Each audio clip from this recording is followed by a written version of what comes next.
tinderang malupit kung gawain mo rin itong technique ni Ate Tintin. What? Ano ba itong pinagsasabi ni Ate Tintin na makakatulong pandagdag ng iyong puhunan nang wala kang masyadong ginagawa? Gusto mo bang malaman? Abay, mag-subscribe ka muna sa Palawin yung Tindera. Sige na please, ganitong maulan-ulan dito sa amin. Naririnig niyo ba yung patak? Pinilit na dahil umuulan. At syempre mga kasari, kung may natutunan ka, may idea kang nakuha, at kung ikaw naman ay datihang tindera, talaga namang relate ka sa pinagsasabi sa aki ichismis, abay, huwag mong kalimutan, i-like na rin ang video na ito at pakishare na rin kung hindi kayo busy. Kaya, umpisa na natin ang real talk at masaya nating chismis. Magandang araw mga kasari-sari. Ito na naman ang inyong Palawin niyang tindera. Gaya ng naririnig nyo na ulan dito sa amin mga kasari. Pero bago tayo mag-umpisa, mag-shoutout muna tayo. Ito na ang shoutout portion. Shoutout kay Ma'am Jibel Fabila ng Nara, Palawan. Shoutout kay Sir Ronick Fabila. Hindi ko alam kung magkaano-ano silang dalawang Fabila na sila. Shoutout sa inyong parehas Fabila ang apelyido. Kay Ma'am Vilma Javier na taga Isabela. Kay Yuki Chili na Puerto Princesa City. Si Sir Dom Dandy. Si Ma'am Corazon Cuevas. Si Mary Ann Magturo na taga Antique. Si Ma'am Ellen Pilar na always present. Kay Ate Tintin na video. Si Ma'am Nino de la Cruz, also known as Ninsky, taga Lagunglong. Si Mr. Mark Kalimag, sa'yo sir, magandang araw. Si Sister Merasol Tuminis, sa inyong lahat, shoutout sa inyo. So ano na itong ichichismis ni Ate Tintin? Syempre, ikaw ba ay laman ng promo section? Kagaya ka ba kay Ate Tintin kung nasaan yung area ng yung section ng panay promo, doon mo makikita ang isang tindirang kagaya ko. Abay, normal na yan. Sa mga baguhan pa lang sa pagtitindahan, eto, makinig kayo kay Ate Tintin kasi galawang mga datihang tindera itong mga ganito. So, eto real talk. Pagka ikaw ay datihan ng tindera, tapos meron kang binibilhan na grocery store, yung talagang lagi ka doon bumibili, halos lahat ng pangangailangan mo doon ka bumibili, syempre, meron kang ganito. So, ano ba ito? Ito yung loyalty card na tinatawag nila mga kasari. So, pauna lang, hindi ko kayo kinukumbinsi na gayahin nyo sa Titintin. Pero, isi-share ko sa inyo kung bakit para sa akin ay maganda rin yung may ganito, no, mga kasari. Nung ako ay wala pang tindahan, hindi ko masyado pinapansin yung mga loyalty na card na yun, no? Diba sa SM, meron ding mga card na mga ganito, kung ikaw ay mahilig mag-grocery doon, mahilig bumili ng kung ano-ano. Dito sa amin, meron din. May SM din naman dito sa amin, may ganun din. Pero, tayong mga maliit na tindera na may mga maliliit na negosyo, syempre, doon tayo sa medyo mura. So, sa binibilhan ko dito sa amin, Dragman, may ganito sila. So, hindi ko na matandaan kung magkano yung bili ko nito. Parang nasa 150 ba or 100. Pero alam nyo ba mga kasari na yung 150 ko or 100 ba napunan ay bawi ko na kasi bawat bili ko dito sa grocery store na to, no, ang 200 pesos ay equivalent ng piso yan. So sa tagal ko nang bumibili sa kanya, siguro mga bago lang kasi ako nagkaroon nito dati wala sila, yung ibang branch nila na unang nagkaroon kaysa dito sa main.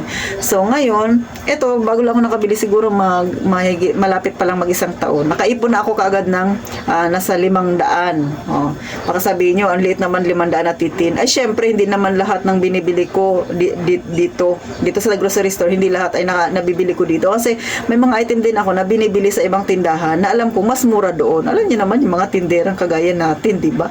Pagka piso, doon tayo sa kabila. Ganon tayo. Kung saan yung medyo mura, doon tayo.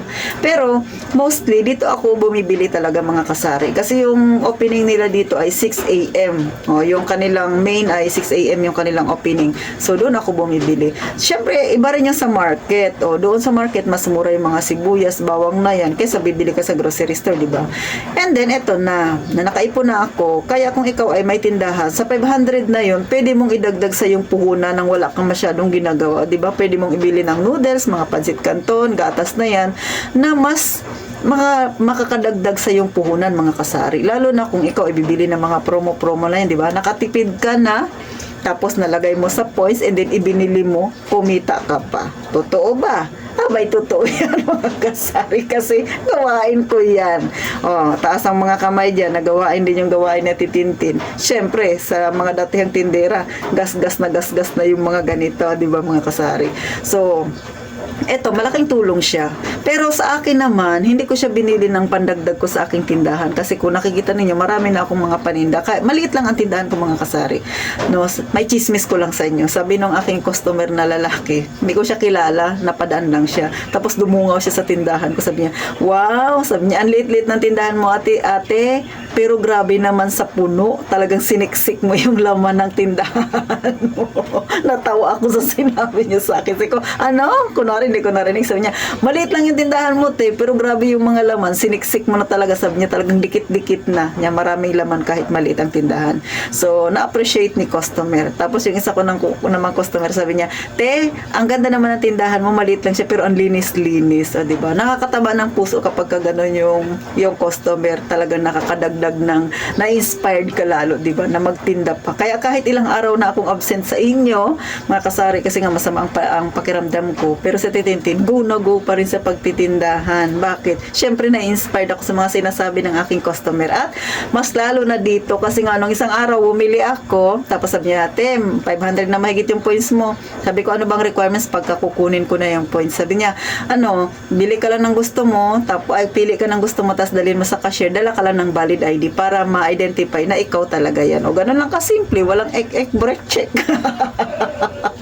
Ayun, nakakuha na siya titintin ng lotion at kung ano-ano pa. Pero kung ikaw, gusto mo idagdag sa yung tindahan, kung meron kayong mga ganito, ay pwede, di ba? Dagdag talaga siya ng, malaking tulong talaga siya para pandagdag ng laman ng yung tindahan, mga kasari. Ito simpleng usapan lang to mga kasari. Sinishare ko lang sa inyo yung aking journey sa pagtitindahan. Kasi lahat naman tayo may kanya-kanyang journey sa pagtitindahan, kanya-kanyang experience. Pero nakakatuwa kapag na-share ninyo kasi alam ko maraming nakaka-relate dyan kasi yung ginagawa ko, gawain mo rin yan.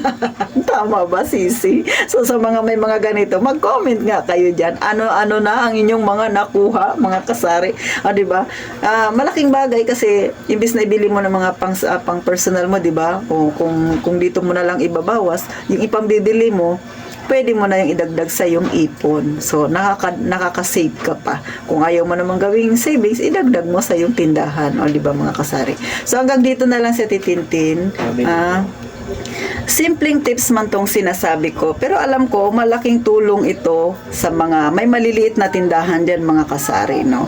So paano magkita tayo sa susunod na vlog ni Ate Tintin, at syempre huwag kalimutang mag-comment para ma-shoutout kita sa susunod na video ko, at magkita-kita tayo muli mga kasari sa mga susunod pang pagkakataon na makapag-vlog si Ate Tintin. Sana huwag kayong manghinawang suportahan si Ate Tintin, at syempre gaya nga ng palagi ko sinasabi, mag-iingat tayong palagi mga kasari.